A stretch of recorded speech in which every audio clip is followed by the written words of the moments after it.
So, welcome to the second show and tell for the Sport Wales Alpha Plus. Thank you for your time and for joining us for the next hour or less if we finish before then.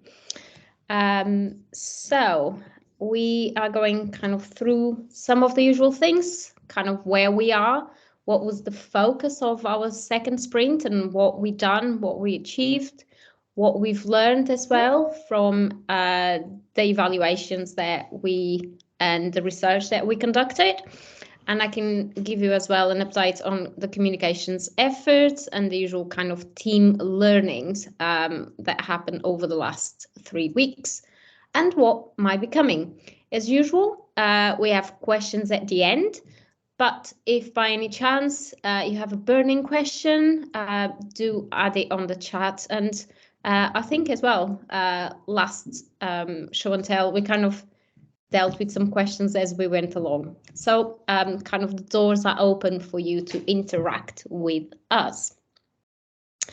So this is where we are. So we are finishing the second sprint of Alpha Plus, and we have 2 more sprints for evaluations before we kind of wrap up on sprint 5.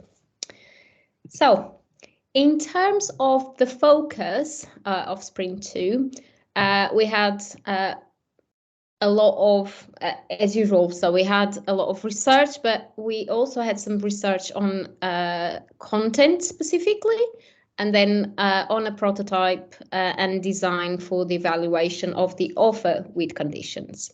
As well, we'll touch upon and give you an update on kind of recruitment of non-users using recruitment agencies for that.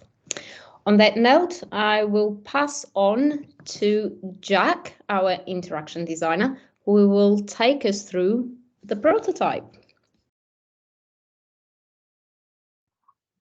I don't think Jack's on the call, Maria. Is he not? I just had a look down the list. I don't know if she's having technical difficulties already. Oh, is she? Okay, that tends to be a first. Is there anyone from our end that could potentially pick that up? Well, we could do that, or perhaps we could move through some of the rest of the slides and come back to prototype for Jack, and I'll see if I can find where she is. Okay, fantastic. Thank you, Lorena. On that note, then I'll pass on to James. Thank you. So yeah, this is slightly different order now, so they're going to hear about the research before you see it, but it's not detailed enough, or it's, you know, extremely contextual that you're going to lose it, I think, when we come back to it anyway to see it. Do let me know, Lorena, if Jack appears or anybody, and I'll stop, and if it's early enough, and we'll come back. So yeah, the content research that we did that Maria's already mentioned was on the letter, the offer letter that people would get once they've applied for a grant. And if there's an offer on the table, they get a letter that's got a lot of information in it and a lot of technical bits and bobs as well. And we wanted to test out the content within that letter. Unfortunately, recruitment didn't do so well on that round, so we only had 2 people to do research with. So for the sake of safety with the findings, what we're doing is we're holding on to them until we can manage to do any further research with that content, to not jump to any conclusions and not do anything too knee-jerk, really.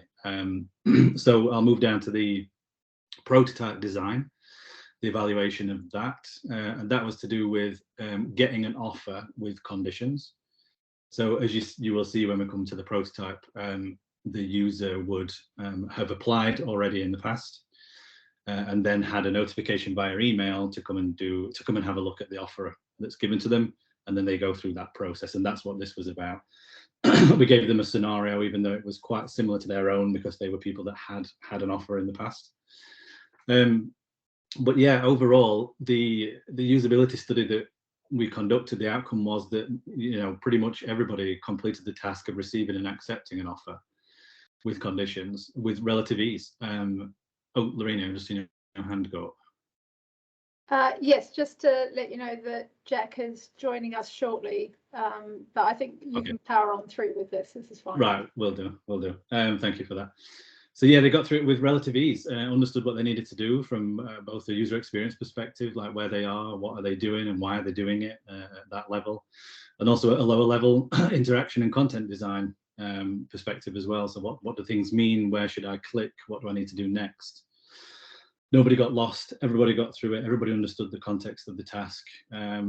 So it was pretty successful, to be fair, for a first iteration. So it was very well done and well played, everybody on that front.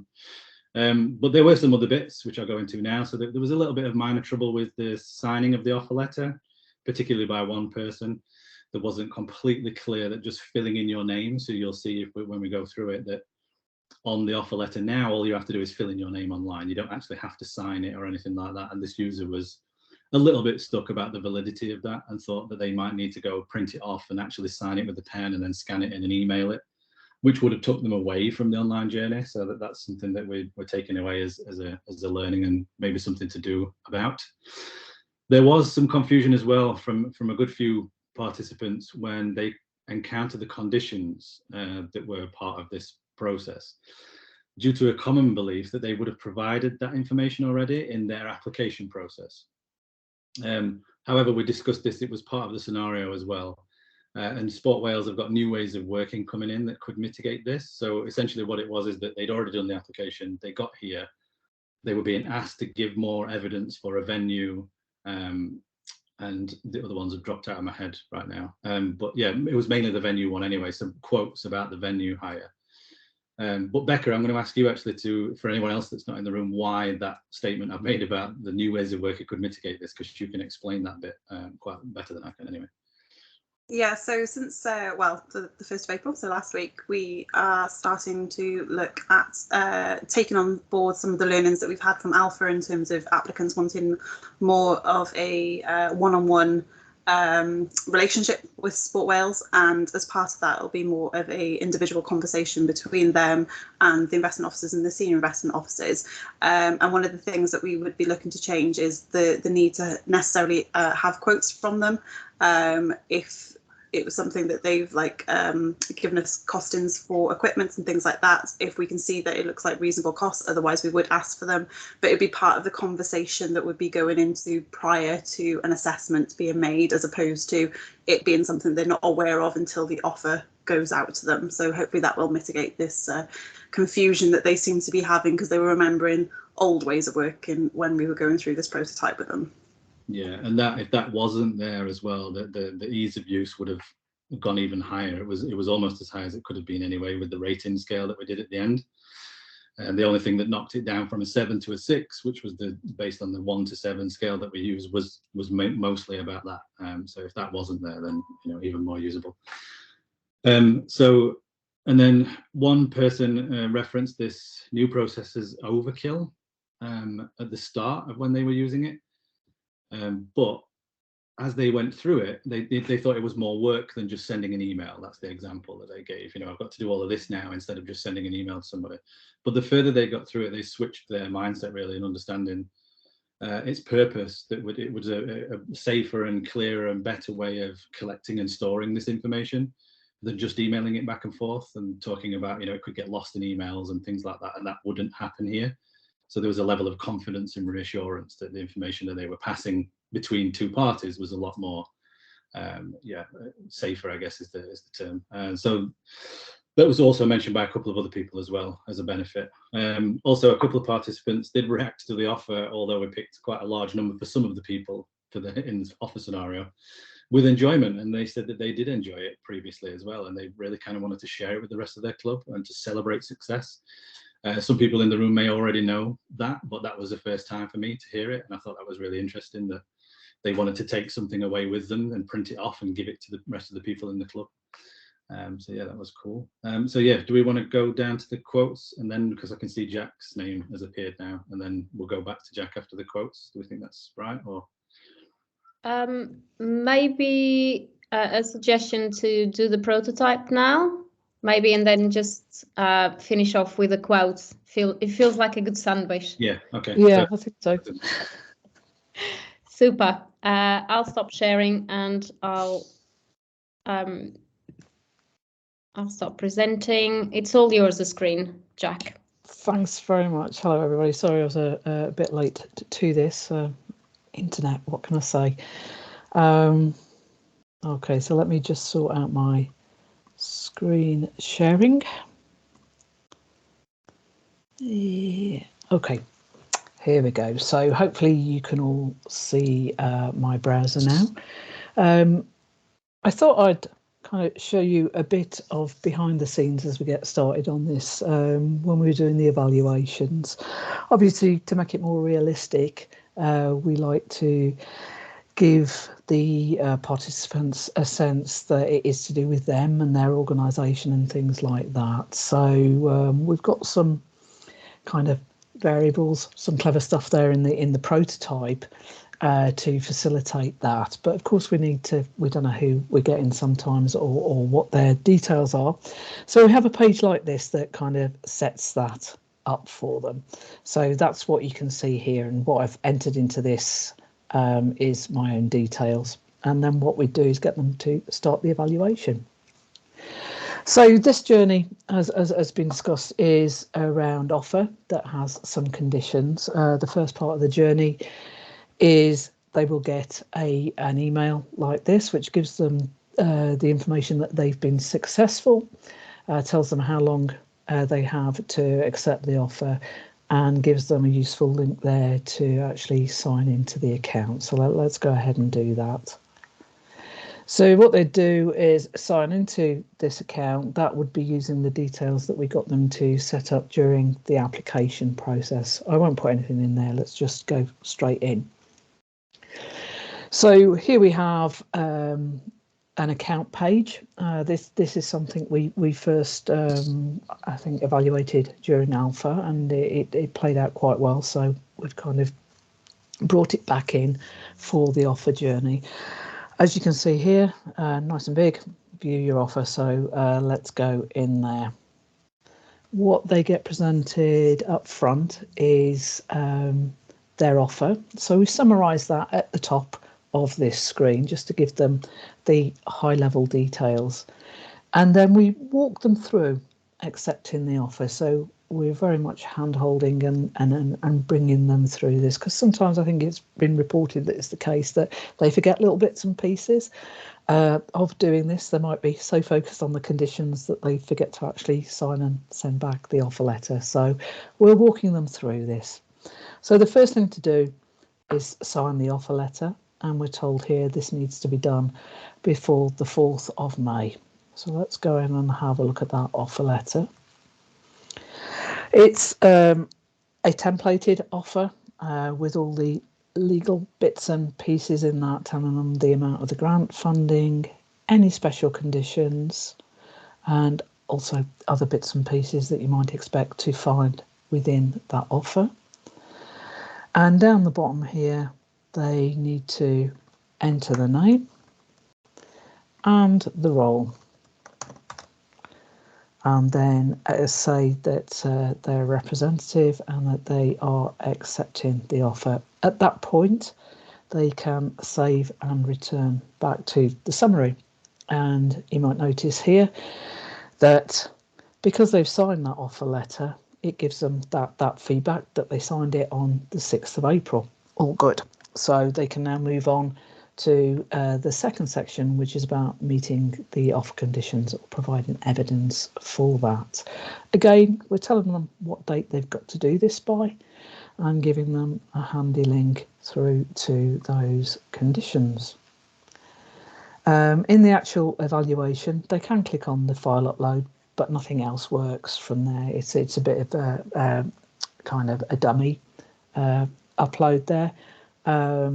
We didn't feel the need at this stage to test out whether they can upload the files, but we did get them to talk through what sort of files they would drop in here, how they actually interacted with this. Usually, as you can see, they can choose the file or they can drop files on there. So we had some interesting discussions around that, and also about the sort of things they might like to put notes on about. Because we weren't sure whether that was a useful feature or not. So there was some useful discussion around that. And then we just told them to think that you've already done this and upload that. As you can see there, you're getting feedback, evidence provided, and opportunity to go back in and change the file if need be. I'll just skip through this next bit. As you can see, as I'm doing that, it's giving you that change status. So once all that evidence is provided, they can save and return to the summary. It is possible to actually do this log in, log out, come and add these bits as you would want to. Okay, so now we've gone back to that offer page. As you see, the summary is still there, but what we've now done is actually said, thank you, you've completed this process, and we'll be reviewing the evidence and contact you if we need more information. Otherwise, if we're happy with everything, we'll transfer you a payment. At the bottom there, just confirming again what we've that they've done what they needed to do. What else have we got here? And the possibility to download your offer letter. So once that's finished with, return to the account dashboard and sign out of the account. That, in a nutshell, is the offer journey. Does anybody have any questions at this stage around this?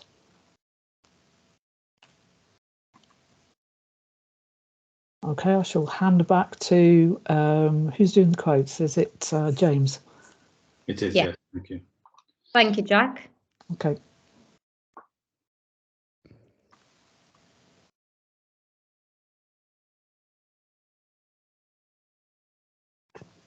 And let me pass on to James. There we go. Thank you. So you can see when these were some of the quotes that people gave at the end, so around the ease of use and comparing it to the current way of doing it, that kind of question we asked at the end of the sessions. And I thought this one was particularly poignant. So unless the system was incredibly difficult, I don't see this bit, a grant receipt, being an issue. It's the application that would be difficult, but never this, which I thought was an interesting standing, having been just through the process and thought it was dead easy, that they still thought it was dead easy. They expected it to be easy, and it was. Next one, please, Maria. And then, yeah, it was just the information that I need. So no extra crap, basically, that they don't need to read and need to understand, and a lot slicker and a lot better than the current way. It speaks for itself. And then this one really sings back to the confidence boost in that you're doing things online and it's a safer way of doing it. That you can be worried that you've done everything right in other grants online and them not being properly completed. So you think you've done it right, but it's not been completed properly and stuff like that. So this is quite good that it tells you everything that you've done, which I thought was a huge win. Oh, hi guys. Sorry to butt in. I think the slides aren't in tune. I can't see the quotes, just to let you know. Okay. Okay. So Paul, what can you see? I can see the first slide of the presentation. Can anybody else see a quote right now? Yeah, got the quotes. Yeah. Paul, would you be all right to maybe leave and come back in and see if that puts you back in the right place, unless anyone else is having the same issue as Paul? Yeah, that's fine, Beck. Yeah, sorry. That's okay. Thanks, Paul. So yeah, just to reiterate on that one, that was to do with the whole reassurance that and confidence that things have been done and they've gone to the right place and it's all been taken care of, and a lot can be said for the messaging and the indication that you've just done this, as we've just seen as we've gone through, which was really clear and well received. And then the next one, the last one, yeah, again, this one just summarizes perfectly. It's fast and good. I liked it. You've thought about it. For me, it's fairly straightforward and simple. And I think that one, if you were going to pick, if I was going to pick one that encapsulates most of the others, then this would be that one. That's it from me. I think I'm handing over to Becca next. Yes, thanks, James. No worries. So the prototyping that we've done to date has been with existing users, so people that have had funding from Sport Wales before, so are aware of our current processes, current system, and we're taking them through now obviously a new user journey and a new system. But what we've discovered through both Discovery and Alpha is that we have an ongoing issue of trying to engage users that have never worked with Sport Wales, so they've never come to us for funding.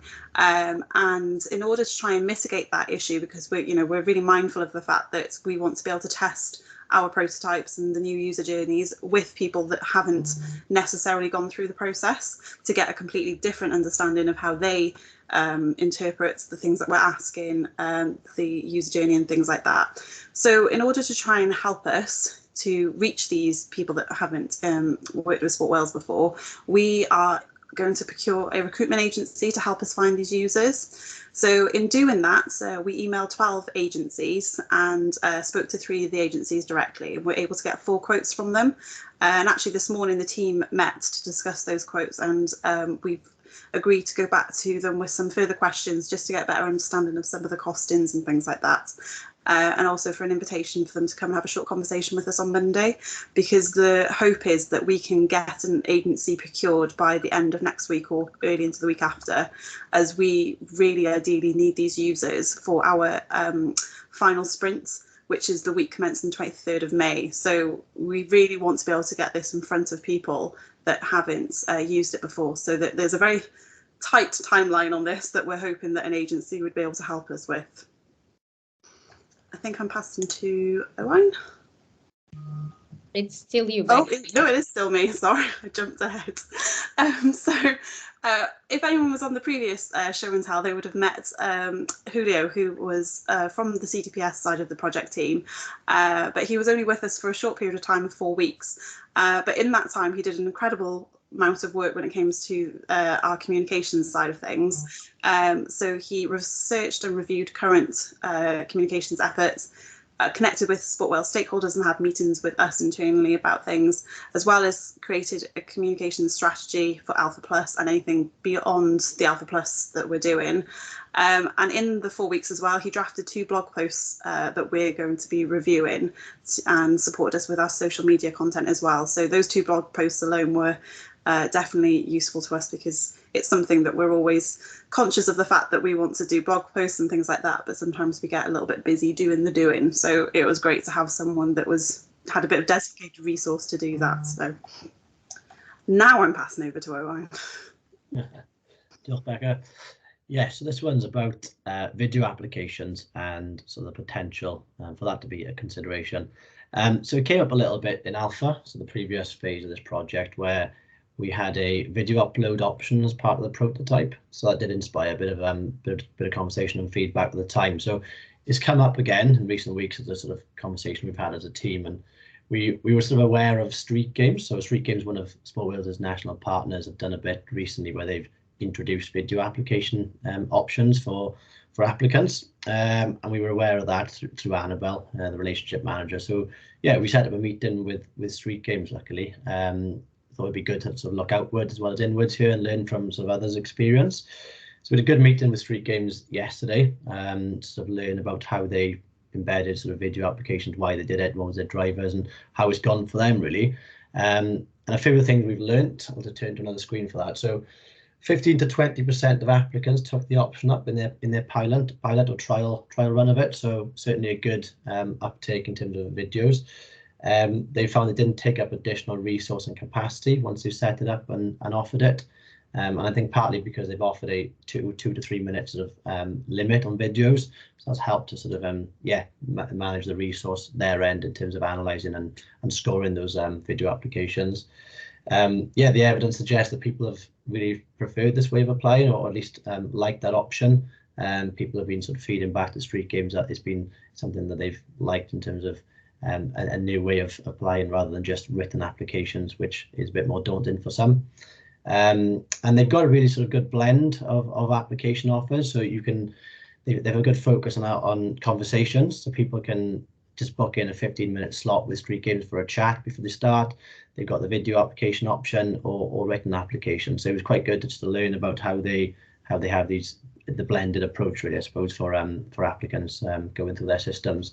So that was it was an interesting conversation we had with Street Games yesterday.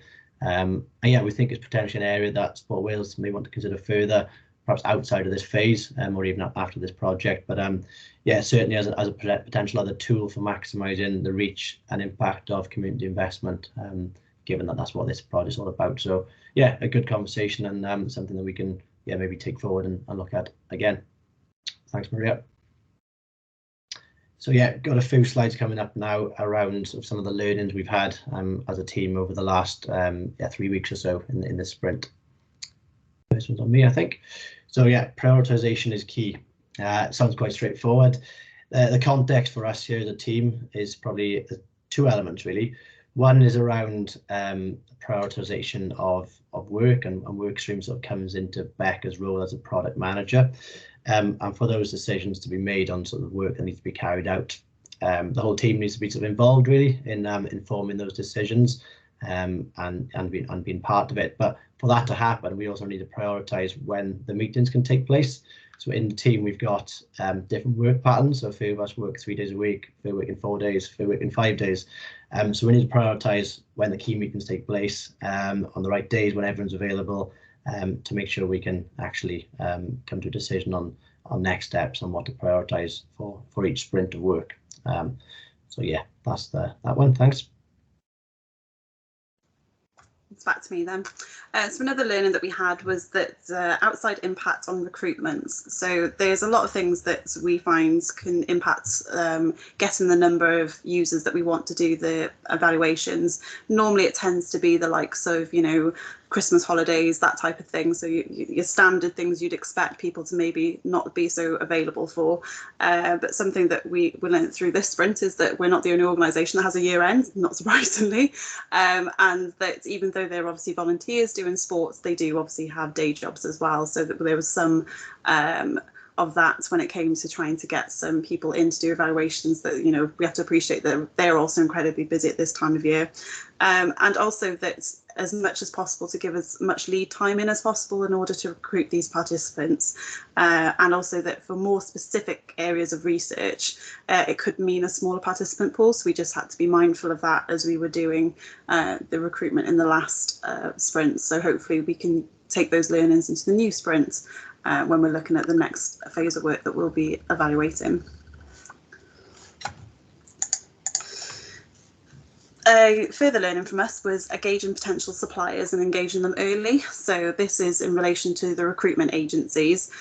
We appreciate from having done our own recruitment how much lead-in time you may need to get people, but also the need for a recruitment agency obviously to get people that we're finding hard to reach. It will be very hard for them as well.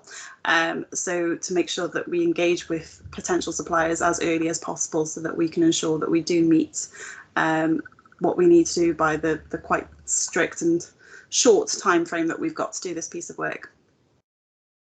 I think I'm handing to Lorena. Yep, thank you very much. Excuse me. In case you don't know me, I'm Lorena Sutherland. I'm the content designer in the team. And so the first thing we learned, that I want to talk about that we've learned, is that it's really important to remember that our Sport Wales colleagues are also users. And it's good to check in with them now and then to get their thoughts and their opinions on what we're doing. So Jack, the interaction designer, and I had a session with Becca and her team of investment officers going through the first stage prototype design for that offer process. We found that was a really, really valuable session. They gave us lots of helpful feedback and some really, really good suggestions for us to work with in the design. I think Becca also had a follow-up meeting with her team, and she reported back the following quote: "I'm genuinely loving the feel of what's happening with the new system from a user point of view and from ours too." Speaking personally, that's very gratifying, and also honestly, when I volunteered to speak on this slide, I didn't realise that quote was there, but there you go. Obligatory blushes. The next thing to comment on, and this has been really enjoyable and it's really nice to be reminded of this, is the passion and the pride that our users have about their teams, about their clubs, about the sport that they're doing and what they're achieving. We had a session last week with the vice chairman of a Swansea-based club, and he told us that he even goes out and visits other clubs in his area. And he presents to them on what they've done with Sport Wales, what funding they've got, how they've used that funding, and how it's helped them to develop their club. And he's really passionate about encouraging others to follow suit. He wants to find ways to tell the world. So I think something that we've taken from this is that Sport Wales has got a really good set of community ambassadors out there waiting to be used, waiting for you to sort of wind them up and send them off and get that enthusiasm amongst the people within their communities. So I'd like to see community ambassadors coming up sometime soon. That would be neat. Moving on, what's coming up in Sprint 3? Well, we talked a little bit about recruiting users and so forth. We're aiming to recruit users who abandoned their application before they began. Now, we assume that these are people who have gone through the eligibility criteria, haven't met the eligibility and have dropped out. So we want to find out a couple of things. Firstly, what kind of elements of eligibility they fell down on? What was it that made them stop? But secondly, would they come forward and help us to evaluate some of our prototypes? So we were aiming to test 2 prototypes over around 12 evaluation sessions in the next sprint. One of them is an iteration of the offer journey. So that's focusing on making an offer, but only a partial offer. You've got some bits, but you haven't got all of it. And testing out some of the ways of presenting reasons for why those other bits were rejected. And the other part is an iteration of the application journey. So going again from the starting up eligibility all the way through to submitting your application. We'll be testing those with new and with past users. So we'll be trying to get a mix of perspectives on this. So far, a lot of the people we've seen have been people who have had some kind of a relationship, some kind of an application with Sport Wales before. And finally, it's worth mentioning that we have an Easter break for 2 weeks on the 2 weeks following the Easter weekend.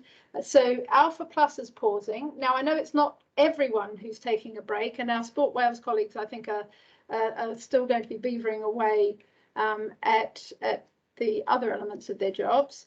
But for some of us, it's going to be a mix of camping in France and Spain, or Silk Road cities in Uzbekistan, some very serious quality family time.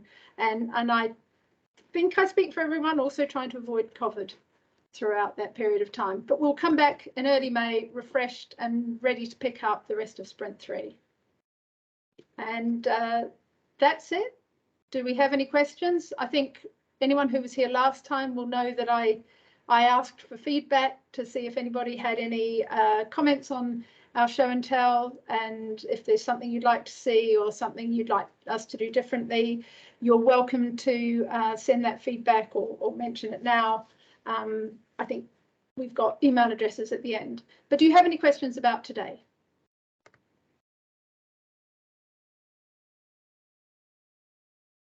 Brianne.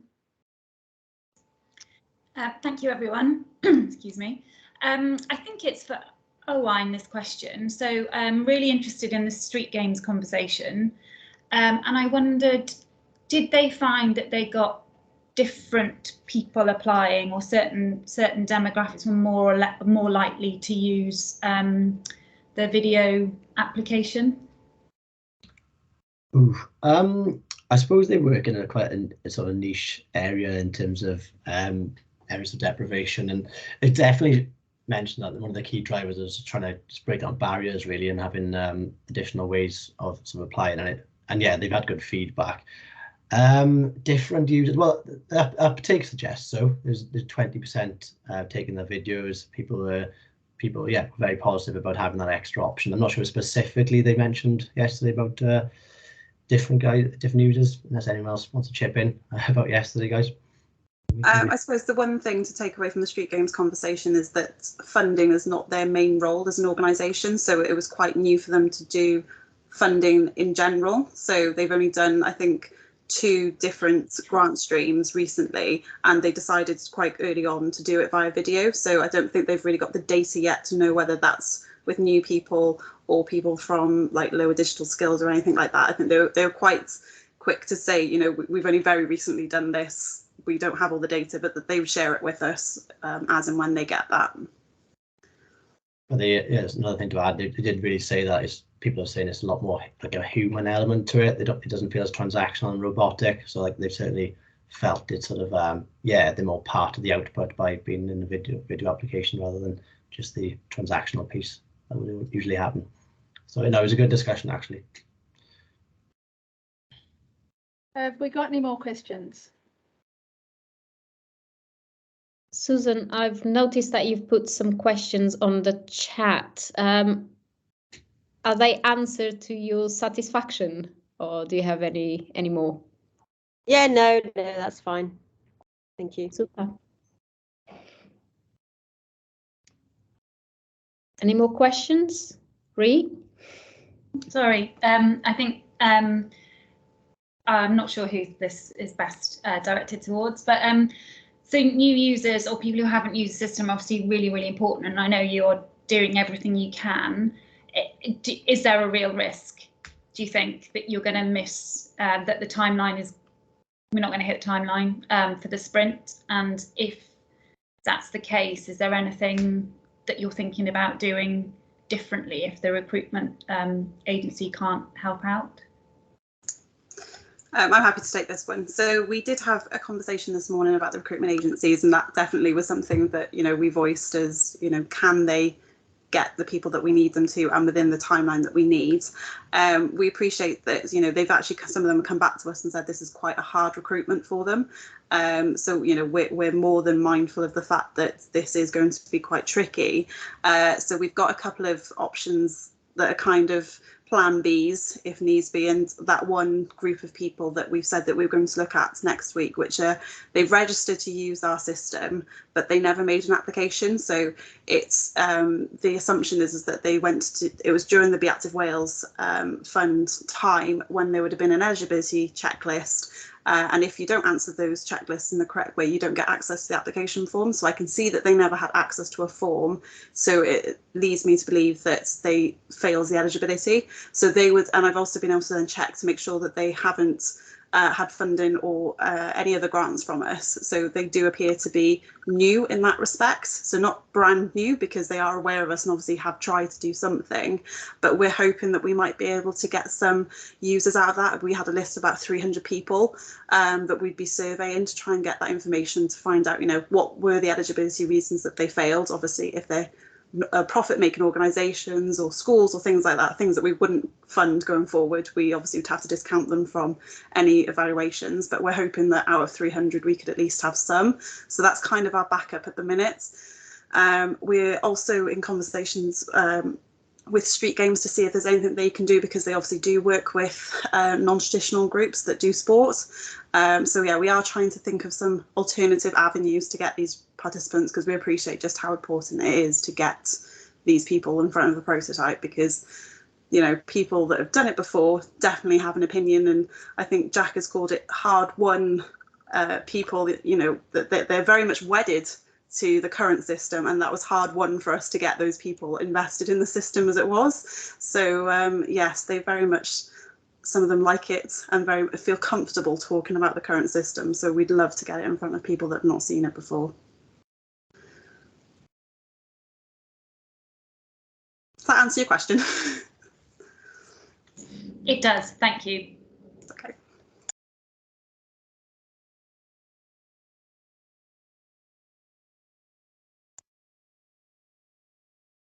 Any more questions? If not, I'll just share our contacts if you want to get in contact with us. You've got Becca's email and my email, and feel free to then again provide us some feedback if the level of the information that we're giving in the show and tells is appropriate for you, if you'd like to know more or different things. Otherwise, shall see you in a few weeks after a break, our break for some. Okay, thank you so much for joining us again. Thank you. Bye.